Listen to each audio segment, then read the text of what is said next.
Welcome everybody to the second part of Nobody Cares About Fitness. If you haven't seen the first part, there is a link in the description box that you can check out.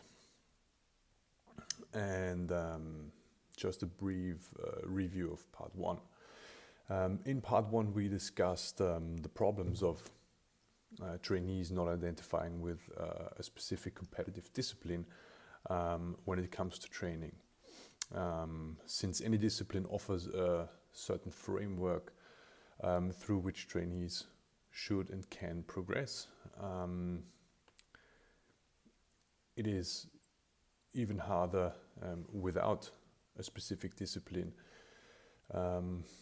because we have to construct our own framework of objectives through which we can progress, and we also have to design a process to achieve those objectives. Now, in order to construct a framework plus a process, we first of all need to know what it is that we want to achieve. And in part one, I stated that I believe that most people in the beginning don't necessarily sign up for a particular competitive discipline, such as bodybuilding or powerlifting. But the majority of people in the fitness industry sign up for fitness or health. And since fitness and health both are very vague concepts, they need further definition to become a reasonable foundation for any framework, really. And only once we define the framework, we can then develop or design a process. Now let's assume that we manage to define fitness and health for ourselves as a foundation. What do I mean by defining these things? It means that you picked one or multiple repeatable measurable markers that allow you to objectively observe the changes, the progress that you're making with the training and with the process that you're putting yourself through.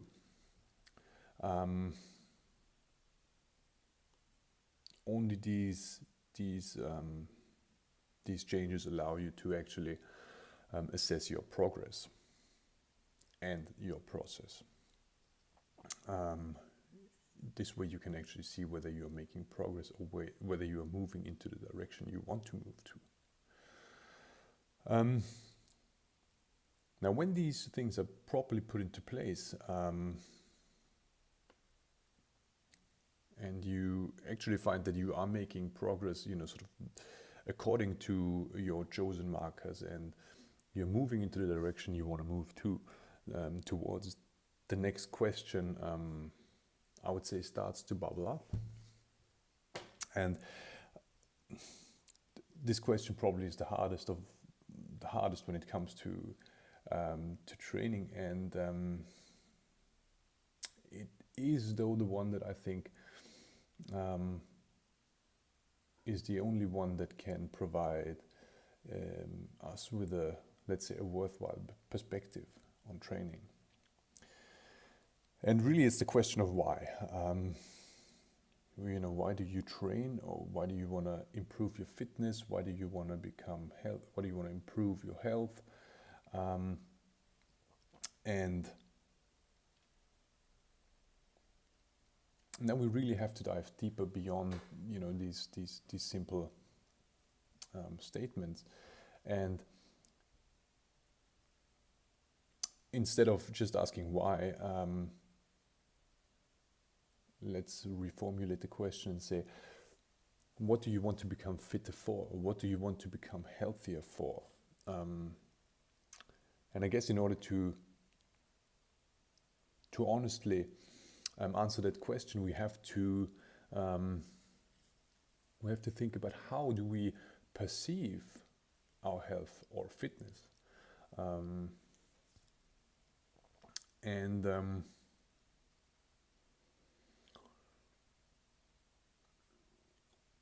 I guess a very easy and quick answer would be, well, I want to become, what do you know, in order to answer the question of what do you want to become healthier or fitter for, I think a quick and easy answer many times is to just say, oh, I want to enjoy life more. It should help me to, live a better life.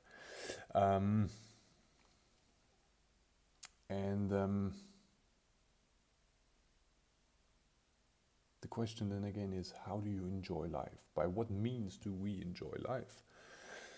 And it's closely linked to how we perceive, again, health and fitness. To illustrate the idea or the problem with abstract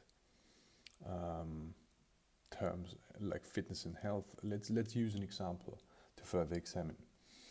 Let's say we have somebody who's about maybe 40, 45 years old, and according to general health markers, like heart rate, blood pressure, triglyceride levels, body weight, and so on, that person is healthy.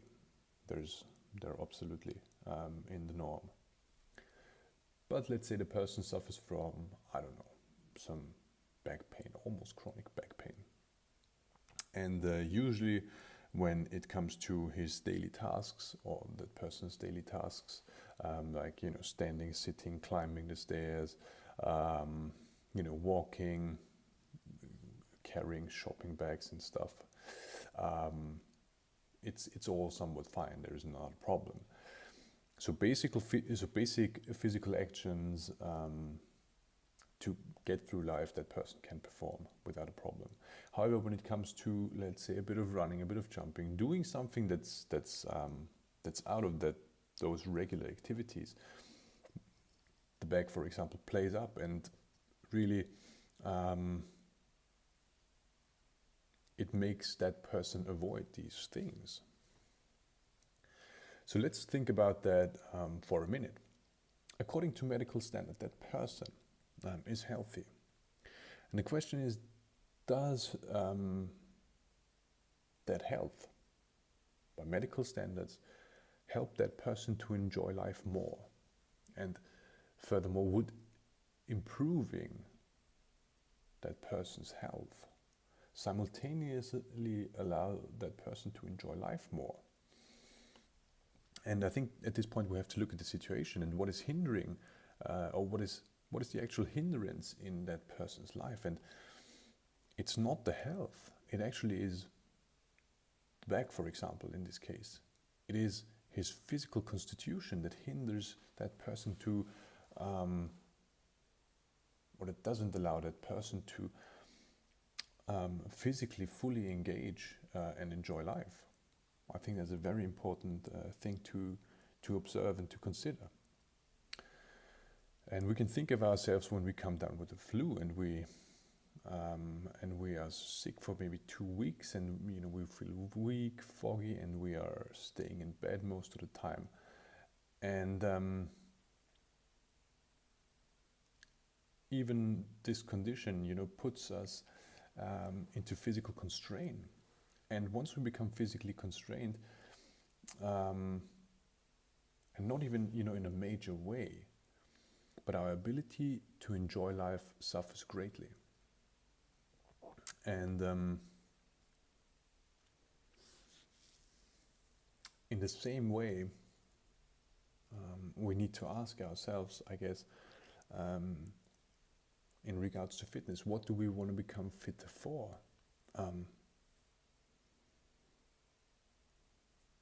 What do we want to, why do we want to prepare, or do we want to spend our life preparing? And then again, for what?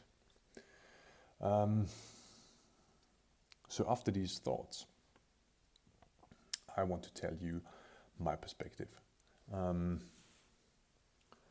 All the practice and training that I do is only aiming at achieving physical freedom. Physical freedom might be a term that I somewhat coined.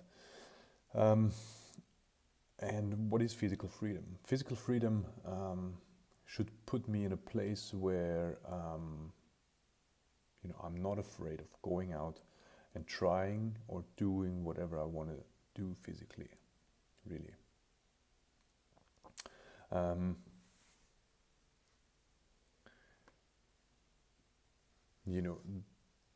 Having the ability to just sign up for a 10K run, for example, and just go do it without any preparation.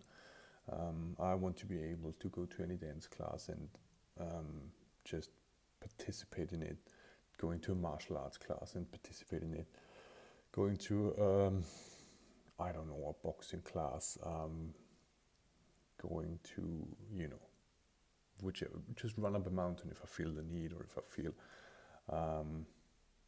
feel like doing that. And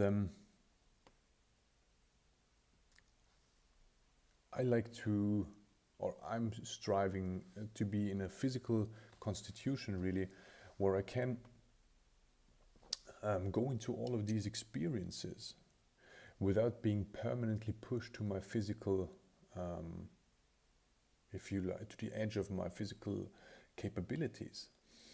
And I'm not necessarily talking about, aerobic capacity or metabolic capacity, but rather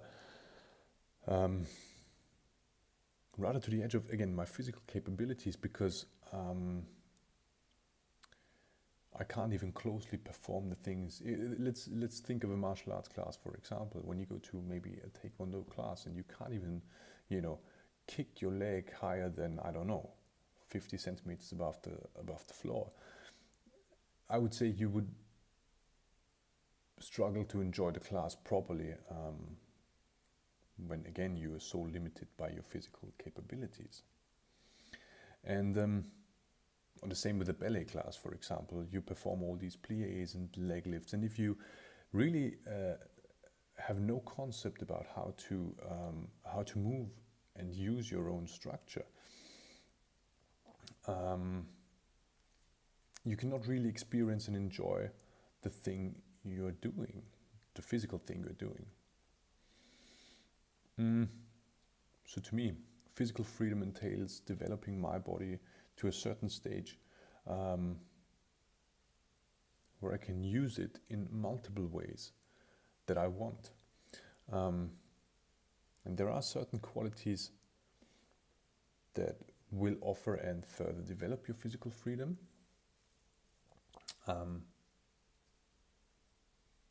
But we need to devote time to attain them in the first place, and then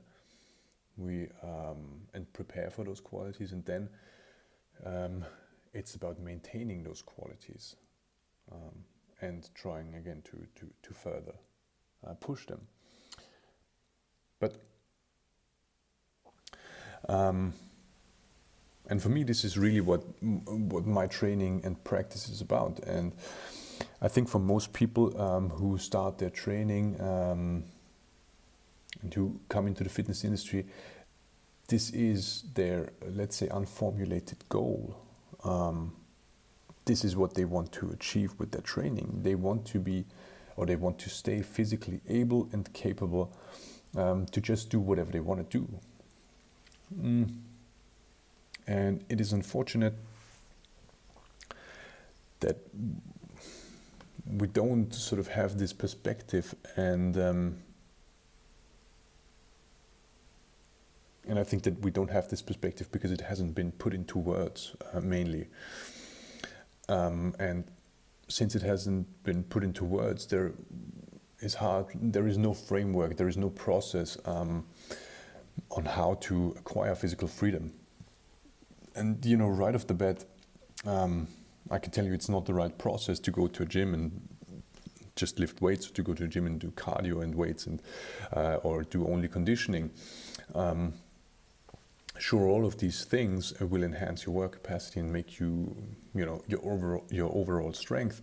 And there is definitely a certain overlap between physical freedom and these qualities, but